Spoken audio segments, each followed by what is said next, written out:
ತುಂಬ ಸಖತ್ತಾಗಿದೆ madam. Movie ಬಗ್ಗೆ ಹೇಳೋದಕ್ಕಿಂತ ಅವ್ರ ಅಭಿಮಾನಿಗಳ ಬಗ್ಗೆ ಹೇಳಬೇಕು. ಟೆಂಗ್ ಮುಂದೆ ಮಾಡ್ದಂಗೆ ಆಡೋದನ್ನ ಬಿಡಿ. ದೇವ್ರಾಣೆ ಹೇಳ್ತಾ ಇದ್ದೀನಿ, ನೀವು ಯಾರು ಉದ್ಧಾರ ಆಗಲ್ಲ, ಕನ್ಫರ್ಮ್ ಬರ್ದಿಟ್ಕೊಳ್ಳಿ. ನಾನು ಒಬ್ಬ ರಾಕಿಂಗ್ ಸ್ಟಾರ್ ಎಸ್ ಬಾಸ್ ಅಭಿಮಾನಿ, ಅದು ಇಡೀ ಕರ್ನಾಟಕಕ್ಕೆ ಗೊತ್ತು.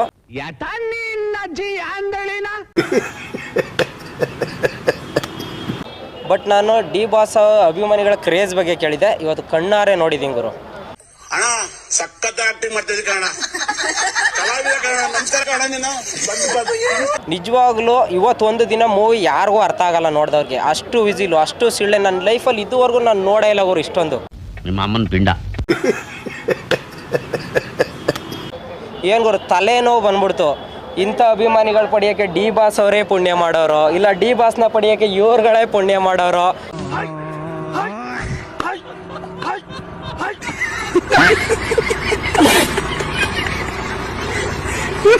ಅದಂತೂ ಗೊತ್ತಿಲ್ಲ. ಬಟ್ ಇವ್ರನ್ನ ಮತ್ತೆ ಈ ಅಭಿಮಾನಿಗಳನ್ನ ಪಡೆಯಕ್ಕೆ ನಮ್ಮ ಕರ್ನಾಟಕ ಕನ್ನಡ ಪುಣ್ಯ ಮಾಡಿದೆ ಗುರು.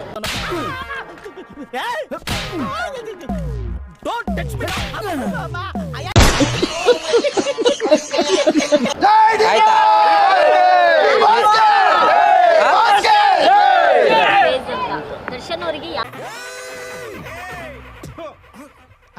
ಕಿವಿಗೆ ಸಿಕ್ಕಾಕೊಡ ಕಿತ್ತು ಬಿಸಾಕೋ ಹೋಗ.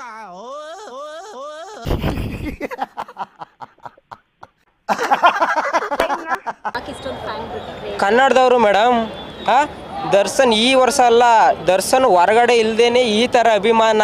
ಅಕಸ್ಮಾತ್ ಒಂದು ವೇಳೆ ಡಿ ಬಾಸ್ ಅವ್ರು ಏನಾರು ಥಿಯೇಟ್ರಿಗೆ ಬರ್ತಾರೆ ಅಂದರೆ ಯಾವ ಲೆವೆಲ್ಗೆ ಇರ್ಬೋದು ಅಭಿಮಾನ, ನೀವು ಲೆಕ್ಕ ಹಾಕ್ರಿ. ಯಾವ ತಿರ್ಬೋಕಿ ನನ್ನ ಮಗನ ಗೊತ್ತು. ಹಾಂ, ಅದೇ ಒಂದು ಡೈಲಾಗ್ ಇದೆ ಅದರಲ್ಲಿ ನೋಡೋ, ನನ್ನ ಪೋಸ್ಟ್ ನಾನಿದ್ದ ಜಾಗದಲ್ಲಿ ಮಾತ್ರ ಜನ ಸೇರ್ತಾರೆ ಅನ್ನೋದಲ್ಲ, ನನ್ನ ಪೋಸ್ಟ್ ಇದ್ರೂ ಜನಗಳು ಸೇರ್ತಾರೆ ಅಂತ.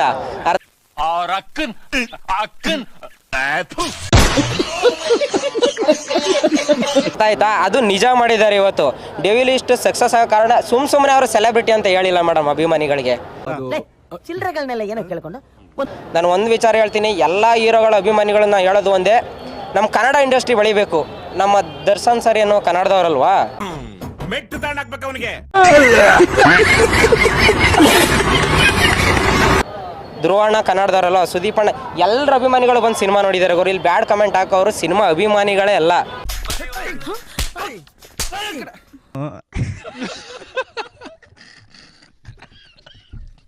ನಾ ಎಸ್ ಬಾಸ್ ಅಭಿಮಾನಿ, ಇವಾಗ ಬಂದು ರಿವ್ಯೂ ಕೊಡ್ತಾ ಇಲ್ಲ. ಡಿ ಬಾಸ್ ಅವ್ರ ಅಭಿಮಾನಿಗಳು ಅವ್ರ ಕ್ರೇಜ್ ನೋಡಿ ನನಗೆ ತುಂಬ ಖುಷಿ ಆಯಿತು. ನನ್ನ ಲೈಫಲ್ಲೇ ನೋಡಿರಲಿಲ್ಲ ಗುರು ಈ ಥರ ಕ್ರೇಜ್. ಇವಾಗಲೂ ತಲೆ ನೋಗ್ತಾ ಇದೆ. ಅದು ಯಾವುದೇ ಆ್ಯಡ್ ಬರುತ್ತಲ್ಲ ಕ್ಯಾನ್ಸರ್ದು ಮುಖೇಶಂದು, ಅದು ಕೂಡ ಕೇಳಿಸ್ತಾ ಇಲ್ಲ ಇಲ್ಲಿ.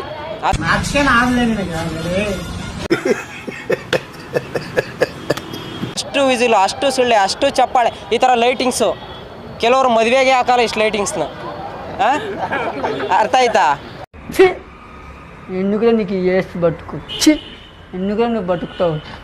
ಇಷ್ಟು ಫ್ಲೆಕ್ಸು ರಾಜಕೀಯದವ್ರಿಗೆ ಹಾಕಲ್ಲ, ಡಿ ಬಾಸ್ ಅವ್ರಿಗೆ ಹಾಕ್ತಾ ಇದ್ದಾರೆ. ಅವ್ರು ಗಳಿಸಿರೋ ಪ್ರೀತಿ ಅಂತದ್ದು ಮೇಡಮ್.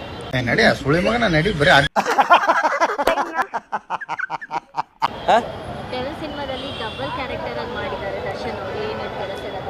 ತುಂಬ ಖುಷಿ ಆಯ್ತು. ಅಭಿಮಾನಿಗಳಿಗೆ ಡಬಲ್ ಧಮಾಕ ಒಂಥರ. ಅವ್ರ ಪ್ರತಿಯೊಂದು ಎಂಟ್ರಿನೂ ಇದೆಯಲ್ಲ ಮೇಡಮ್, ಇದು ಸಿನಿಮಾನ ಫಸ್ಟ್ ಆಫ್ ಆಲ್ ಹೇಳ್ತೀನಿ ಕೇಳಿ, ರಾಜಕೀಯ ವ್ಯಕ್ತಿಗಳು ಬಂದು ನೋಡಬೇಕು.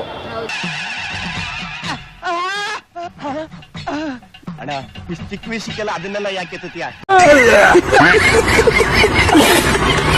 ಯಾಕಂತ ಹೇಳಿದ್ರೆ ರಾಜಕೀಯ ಇವಾಗ ಗೊತ್ತಾಗಿದೆಯಲ್ಲ ನಿಮ್ಗೆಲ್ರಿಗೂ.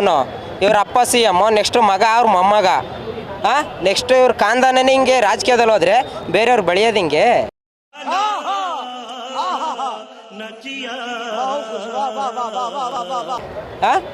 ಡಿ ಬಾಸ್ ಅವರು ಯಾರ್ಯಾರಿಗೆ ಎಲ್ಲೆಲ್ಲಿ ಏನೇನು ಕೊಡ್ಬೇಕು ಸಿನಿಮಾದಲ್ಲಿ ಕರೆಕ್ಟಾಗಿ ಕೊಟ್ಟವ್ರೆ.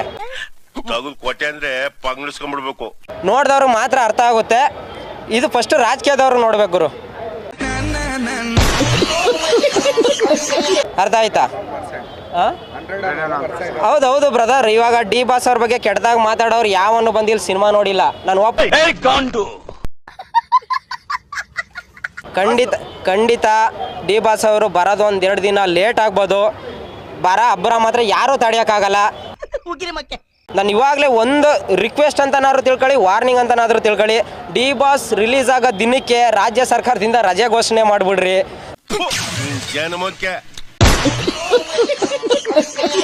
ದಯವಿಟ್ಟು ಅನಾಹುತ ಆಗೋ ಥರ ಮಾಡ್ಕೊಂಬೇಡ್ರಿ. ನಾನು RCB ಕಪ್ ತಗೊಂಡ್ಬಂದ್ರಲ್ಲ ವಿಧಾನಸೌಧ, ಅವತ್ತು ನೋಡಿದ ಕ್ರೇಜು, ಬಟ್ ಇವತ್ತು ಅದೇ ಕ್ರೇಜ್ನ ನೋಡ್ತಾ ಇದ್ದೀನಿ ಗುರು ನಾನು. ನಾನು ಕಣ್ಣೆದ್ರಿಗೆ ಇದ್ರೆ ಒಂದು ಶೂಟ್ ಮಾಡಿ ಸಾಯಿಸ್ಬಿಡ್ತೀನಿ. ಇರಿಟೇಷನ್ ಕಣ್ರಿ, ಕಳ್ಸಿ ಆಚೆ. ಗುರು, ಈ ಅಭಿಮಾನ ಗಳಿಸಕ್ಕೆ ಎಷ್ಟು ಪುಣ್ಯ ಮಾಡಿರ್ಬೇಕು ಗುರು. ಎಲ್ಲ ಒಂದು ಸ್ಟೋರಿ ಹಾಕಿಲ್ಲ, ಸ್ಟೇಟಸ್ ಹಾಕಿಲ್ಲ. ಹೌದಪ್ಪ, ನೀವು ಕಲಾವಿದ್ರು, ನೀವು ಒಬ್ರು ಹೀರೋಯಿನ್ಸು ಗೊತ್ತು ನನಗೂ. ಒಂದು ಸ್ಟೋರಿ ಹಾಕಿ, ಸ್ಟೇಟಸ್ ಹಾಕಿ, ನಿಮ್ಮ ಅಭಿಮಾನಿಗಳಿಗೆ ಡೆವಿಲ್ ಸಿನಿಮಾನ ಹೋಗಿ ನೋಡಿ ಅಂತ ಹೇಳಿ ಎಷ್ಟು ಖುಷಿ ಆಗುತ್ತೆ. ನಿನ್ಗೆ ಯಾಕೆ ಆಮೇಲೆ ಯಾವ ಇವೆಲ್ಲ ಇದರಿಂದ ದಯವಿಟ್ಟು ಈ ಕೆಲಸನ ಮಾಡಬೇಕು. ಒಂದು ಕಡೆ ಡಿ ಬಾಸ್ ಅವ್ರು ಅವ ಆದರೆ ಡೆವಿಲಲ್ಲಿ, ಇನ್ನೊಂದು ಕಡೆ ಗಿಲ್ಲಿ ನಟ ಅವ್ರು ಅವಾಗೋರು. ನಿಮ್ಮ ಅಪ್ಪ ಅಮ್ಮ ನಿನ್ನದು ಏನು ಅಂತ ಹುಟ್ಟಿಸ್ಬಿಟ್ರು. ಗುರು, ಗಿಲ್ಲಿ ಅವರು ಲೈಫಲ್ಲಿ ಟರ್ನಿಂಗ್ ಪಾಯಿಂಟ್ ಅಂದರೆ ಗಿಲ್ಲಿ ಅವ್ರಿಗೆ ಡೆವಿಲ್ ಸಿನಿಮಾ. ನೀನು ಏನು ಮಾತಾಡಬೇಡ, ನನಗೆ ಸಿಟ್ಟಾದ್ರೆ ಹೊಡೆದಾಗ್ಬಿಡ್ತೀನಿ. ಅರ್ಧಿಕೊಂಬಿಡ್ರಿ ಖಾಲಿ ಪೇಪರಲ್ಲಿ. ಗಿಲ್ಲಿ ಅವರು ಲೈಫಲ್ಲಿ ಅವ್ರು ಸಾಯೋ ತನಕ ಈ ಮೂಮೆಂಟ್ನ ಯಾವತ್ತೂ ಮರೆಯೋಕ್ಕೆ ಸಾಧ್ಯ ಇಲ್ಲ. ಇವತ್ತು ಅವರು ಸಿನಿಮಾ ನೋಡದೇ ಇರ್ಬೋದು, ಬಟ್ ಈ ವಿಜುವಲ್ಸ್ ಯಾರಾದರೂ ರೆಕಾರ್ಡ್ ಮಾಡಿದರೆ ಅವ್ರು ನೋಡ್ತಾರಲ್ಲ ಬಂದು, ಇದನ್ನ ಮರೆಯೋಕ್ಕೆ ಸಾಧ್ಯನೇ ಇಲ್ಲ. ಏನೋ ಬೇಕಣ್ಣ. ಕನ್ನಡ, ಕಾವೇರಿ, ಕರ್ನಾಟಕ ಅಂತ ಬಂದರೆ ಮೊದಲು ನಿಂತ್ಕೊಳ್ಳೋ ತಲೆನೇ ಡಿ ಬಾಸ್ ಅವರು ಗುರು. ನಮಸ್ಕಾರ ಗಂಡು. ಗಂಡು ನಾನು ಏನೋ ಯಾರು ಮಾಡದೇ ಇರೋ ತಪ್ಪೇನು ಮಾಡಿಲ್ಲ ಗುರು. ಕರ್ನಾಟಕ ಜನತೆ ಈ ಲೋಪರ್ ನನ್ನ ಮಕ್ಕಳಕ್ಕ ನೀವೇ ಕಲಿಸ್ಬೇಕಪ್ಪ, ಬುದ್ಧಿ ನೀವೇ ಕಲಿಸ್ಬೇಕು. ಈ ನನ್ನ ಮಕ್ಕಳು ತುಂಬ ಕರೆಕ್ಟಾಗಿ ಅವ್ರ ಬೀಜ ಇದ್ರೆ ಅವ್ರಿಗೆ ಇಲ್ಲಿ ಬಂದು ಥಿಯೇಟ್ರ್ ಮುಂದೆ ನಾನು ಮಾಡಿದ್ದೀನಿ ಅಂತ ಹೇಳಿ ಅವ್ರ ಅಪ್ಪನ ಹುಟ್ಟಿದ್ರೆ ಅವರು ಅಭಿಮಾನಿಗಳು ತಿನ್ಕೊಬಿಡ್ತಾರೆ ಇಲ್ಲಿರೋರು ಅವ್ರನ್ನ. ಅಪ್ಪಿ ಇದು ಯಾವ್ದೋ ಫ್ಲಾಶ್ ಬ್ಯಾಕ್ ರೆಬಲ್ ತರ ಅಂಬರೀಶ್ದು ಹಳೇದು ಅಕ್ಕಿಲ್ಲ ಬೆಳೆ ಇಲ್ಲ ಚಕ್ರ ಕತೆ ಇದಂಗಿದೆಯಲ್ಲಪ್ಪಿ. ಅರ್ಥ ಮಾಡ್ಕೊಂಬಿಡ್ರಿ. ನಾನು ಇವತ್ತು ಎಸ್ ಬಾಸ್ ಅಭಿಮಾನಿ ಇಲ್ಲಿ ಬಂದು ಮಾತಾಡ್ತಾ ಇದ್ದೀನಿ ಗುರು. ನಾನು ಎಲ್ಲ ಹೀರೋಗೂ ಸಪೋರ್ಟ್ ಮಾಡ್ತೀನಿ. ನಮ್ಮ ಬಾಸ್ ನಮ್ಗೆ ಹೇಳ್ಕೊಟ್ಟಿರೋದು ಒಂದೇ, ನನಗೆ ಯಾವ ರೀತಿ ಗೌರವ ಕೊಡ್ತೀರೋ ಬೇರೆಯವ್ರಿಗೂ ಅದೇ ರೀತಿ ಗೌರವ ಕೊಡಿ ಅಂತ. ಸ್ವಲ್ಪ ಹಿಂಗೆ ನೋಡು, ಅದ್ಯಾಕೆ ಹಿಂಗೆ ನೋಡ್ತೀಯ? ಯಾಕೆ ಇವರು ಡಿ ಬಾಸ್ ಅಭಿಮಾನಿ ಚೆನ್ನಾಗಿಲ್ವಾ? ನಾನೇ ಅಪ್ಪ ಬ್ಯಾಡ್ ಕಮೆಂಟ್ ಹಾಕಿದ್ದು, ಅಮ್ಮನ ಅಕ್ಕನ್ ಅದು ಇದು ಅಂತ ಹಾಕ್ತಾರಲ್ಲ, ನಿಮ್ಮ ಹೀರೋಗಳು ಹೇಳ್ಕೊಟ್ಟವ್ರ? ಕಿಂಡಲ್ ಅದನ್ನಾದ್ರೂ ಹಾಕ್ಬಿಡ್ರಿ ಕಮೆಂಟಲ್ಲಿ. ಹೌದಪ್ಪ, ನಮ್ಮ ಬಾಸ್ ನಮ್ಗೆ ಹೇಳ್ಕೊಟ್ಟಿದ್ದಾರೆ ಬ್ಯಾಡ್ ಕಮೆಂಟ್ ಹಾಕಕ್ಕೆ ಅಂತ. ಯಾವನ್ನು ಇಲ್ಲ, ಇಲ್ಲಿ ಬೆರಕೆ ನನ್ನ ಮಕ್ಕಳು ಮಾತ್ರ ಬ್ಯಾಡ್ ಕಮೆಂಟ್ ಹಾಕೋದು. ಪ್ರತಿಯೊಬ್ಬ ಹೀರೋಗಳು ಅವ್ರವ್ರಿಗೆ ಸಪೋರ್ಟ್ ಮಾಡ್ಕೊಂಡು ಚೆನ್ನಾಗಿದ್ದಾರೆ. ನಾವು ಅಭಿಮಾನಿಗಳೆಲ್ಲ ಒಟ್ಟಾಗೋಣ, ಕನ್ನಡ ಸಿನಿಮಾನ ಗೆಲ್ಸೋಣ. ಡಿ ಬಾಸ್ ಅವರು ಆದಷ್ಟು ಬೇಗ ರಿಲೀಸ್ ಆಗ್ತಾರೆ, ಅದಕ್ಕೋಸ್ಕರ ಕಾಯ್ತಾ ಇದ್ದೀವಿ. Thank you. ಚಮಚ ನನ್ನ ಮಗನ, ಅದನ್ನು ಬಿಡು. ಇಷ್ಟು ಹೇಳಕ್ಕೆ ಇಷ್ಟಪಡ್ತೀನಿ. ಓಕೆ ಫ್ರೆಂಡ್, ಬಾಯ್.